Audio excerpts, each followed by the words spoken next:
দর্শক, আপনি যদি সিঁড়ির নিচে বাথরুম করতে চান তাহলে আপনার বাথরুমটা কিভাবে করবেন এবং আপনার সিঁড়িঘরটা কেমনভাবে করবেন এটা যদি আপনার পূর্ব পরিকল্পনা না থাকে তাহলে আজকের এই ভিডিওটি কন্টিনিউ করুন।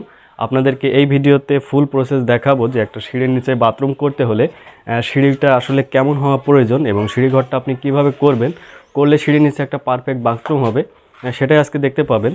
তো আশা করি পুরো ভিডিওর সাথেই থাকবেন। আর আমাদের চ্যানেলে স্যানিটারি বিষয়ক বিভিন্ন ভিডিও পেতে চাইলে অবশ্যই চ্যানেলটি সাবস্ক্রাইব করে নেবেন আর ভিডিওটি ভালো লাগলে অবশ্যই একটি লাইক করে যাবেন। তো দর্শক, এখানে যে সিঁড়িটা দেখতে পাচ্ছেন, তো প্রথমে এই সিঁড়িটার দৈর্ঘ্য কতটুকু আছে এবং এটার যে টেবিলের যে প্রস্থ এবং এই টেবিল আসলে কতটুকু আছে সবগুলো আপনাদেরকে প্রথমে মেপে দেখাই।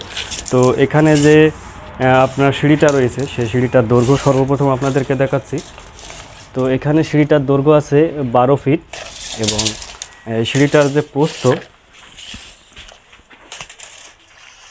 তো এখানে সিঁড়ির প্রস্থ আছে 7 ফিট, অর্থাৎ 12 ফিট বাই 7 ফিট। এবং এটা যে টেবিল, এই যে টেবিলটা দেখতে পাচ্ছেন, এই টেবিলের উচ্চতা আছে আপনাদের এখানে কিন্তু এই লোড বিম থেকে এটার উচ্চতা নির্ধারণ করা হয়। তো এই লোড বিম থেকে এটার উচ্চতা আছে 6 ফিট।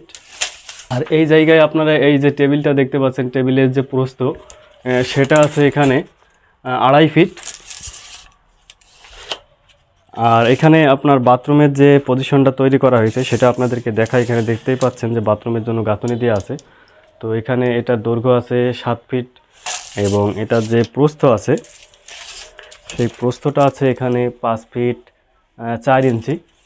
তো এখানে আপনার যে কথাগুলো বলা প্রয়োজন সেটা হচ্ছে আপনার সিঁড়িঘরের যে দৈর্ঘ্য সেটা একটু কম হয়ে গেছে। সর্বনিম্ন আপনার সিঁড়িঘরের দৈর্ঘ্য যদি 12 ফিট কিংবা 15 ফিট হয় তাহলে কিন্তু আপনার সিঁড়ির যে এই যে টেবিল সেই টেবিলটা কিন্তু আরও অনেক উঁচুতে উঠে যায়, তখন কিন্তু আপনার বাথরুমটা করতে এর ভিতরে কিন্তু আরও ভালো হয়। আর আমরা যেটা বরাবরই বলি যে আপনার একটা ভালো মানের বাথরুমের আয়তন কিন্তু আপনার দৈর্ঘ্য 7 ফিট, প্রস্থ 5 ফিট এবং এটা যে উচ্চতা সেটা কিন্তু 7 ফিট করার কথা বলা হয় এবং সর্বনিম্ন কিন্তু 6.5 ফিট অবশ্যই রাখতে হয়।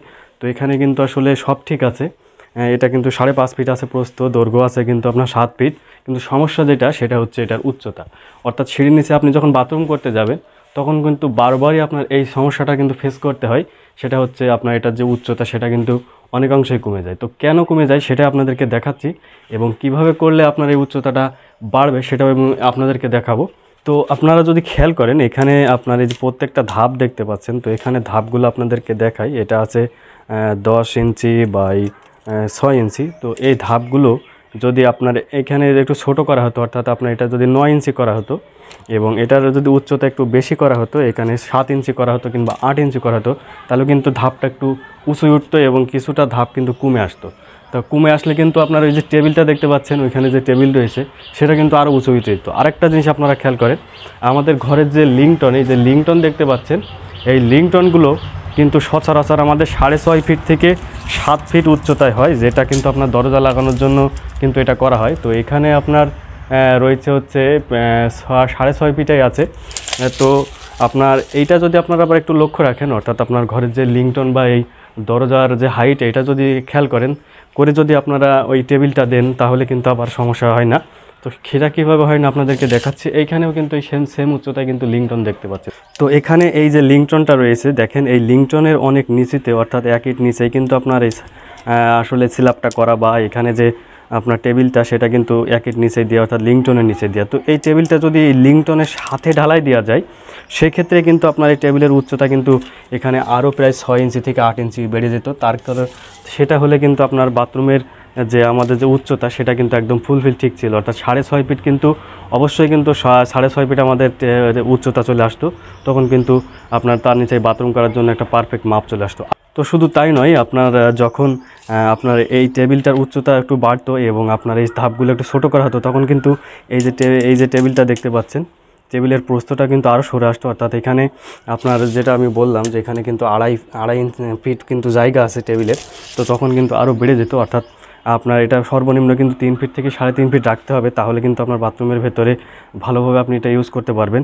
তো এটা যদি কম হয় আপনার আবার টেবিলের যে বা আপনার এই স্ল্যাবের যে প্রস্থ সেটা যদি কম হয় কী সমস্যা হয় সেটা চলুন আপনাদেরকে বাথরুমের ভেতরে নিয়ে গিয়ে দেখাচ্ছি।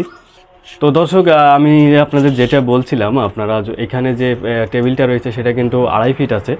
তো এই 2.5 ফিট যদি আপনার টেবিল হয় তাহলে কিন্তু মূল কিন্তু বাথরুমের যে আয়তন প্রস্থ সেটা কিন্তু এই 2.5 ফিটই ধরা পড়ে। তো এখানে কিন্তু দেখতেই পাচ্ছেন যে অনেকটা কিন্তু বাড়িয়ে দেওয়া হয়েছে। তো এখানে যে বাড়িয়ে দেওয়ার অর্থ কিন্তু আসলে এই নয় যে আপনার বাথরুমের ভেতর অনেক জায়গা হয়ে গেল। তো আপনি যদি এখানে খেয়াল করেন, আমাদের কিন্তু এই যে গাঁথনিটা আছে যদি এই সেম করে তোলা হয়, সেক্ষেত্রে আপনার দেখা যাচ্ছে যে আপনি এখানে যে কিন্তু আসলে কোনো কিছু ব্যবহার করতে পারবেন না, চাইলেও কিন্তু আপনি এখানে যে ব্যবহার করতে পারবেন না। এখনও কিন্তু এই জায়গায় উঁচু হবে, এখানে নিচু, কিন্তু যার কারণে হয়তো আমি এখানে দাঁড়াতে পারছি, পরবর্তীতে কিন্তু আর দাঁড়ানোর জায়গা থাকবে না।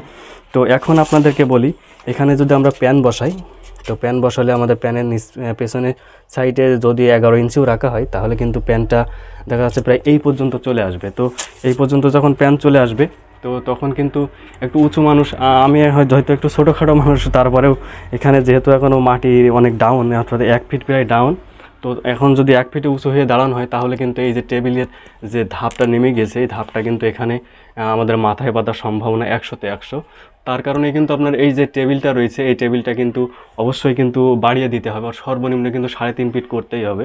তো 3.5 ফিট হলে কিন্তু আপনার প্যানের মানে সামনে চলে যায়, তখন কিন্তু আর এটা ধরা পড়ে না। তো এখন যে পরিস্থিতি আছে 2.5 ফিটে আছে, তাহলে কিন্তু আপনারা যখন প্যানের থেকে উঠতে যাবেন তখন কিন্তু এতে মাথায় কিন্তু বাড়ি খাওয়ার একটা বিশাল চান্স থাকে। তো এটা অবশ্যই লক্ষ্য রাখতে হবে। আর একটা জিনিস আপনাদেরকে বলি, তো এটা বলেই শেষ করব, সেটা হচ্ছে আপনার যখন এই বাথরুমের উচ্চতা কম হয়, তো আপনারা জানেন এখানে বাথরুম যেটা বললাম এখানে কিন্তু 6 ফিট আছে। তো আমরা কিন্তু সচরাচর সবসময় প্যানের উপর থেকে আপনার 7 পর্যন্ত 6 ফিট রাখার চেষ্টা করি, কারণ প্রত্যেকটা মানুষ দেখা যাচ্ছে বাংলাদেশে বর্তমানে কিন্তু 5 ফুট 6 থেকে 7 ইঞ্চি, সর্বোচ্চ দেখা যাচ্ছে হয়তো হাতে গোনা 2-1 কিন্তু পুরো 6 ফিট থাকে। তো সেক্ষেত্রে আপনার প্যানটা আমরা কিন্তু রাখি 6 ফিটের, যাতে সর্বনিম্ন 6 ফিট, যাতে কারোর মাথায় না বাঁধে ছাদটা।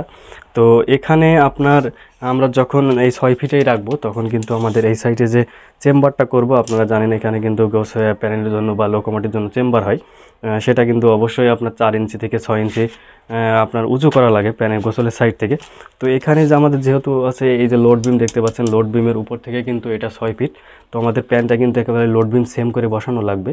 তো এখন যদি আমরা প্যানটা লোড বিম সেম করে বসাই, সেক্ষেত্রে আপনার এদিকে খেয়াল করেন, যদি আমরা প্যানটা লোড বিম সেম করে বসাই সেক্ষেত্রে আমাদের কিন্তু এখানে গোসলের জায়গার জন্য কিন্তু 4 ইঞ্চি কিন্তু ডাউন দেওয়া লাগবে। তো যখন আমরা এখানে 4 ইঞ্চি ডাউন দিব তখন কিন্তু এই সাইডে যে আমাদের আছে কিন্তু আলাদা একটা গভীরতা চলে আসছে, এবং এখানে কিন্তু প্রায় 5 ইঞ্চি আপনার একটা দেখা যাচ্ছে যে এখানে একটা বিট বেরোবে, এবং এই সাইডে যদি আপনি লক্ষ্য করেন এই সাইডেও কিন্তু 1.5 ইঞ্চি একটা বিট বেরিয়ে আসছে।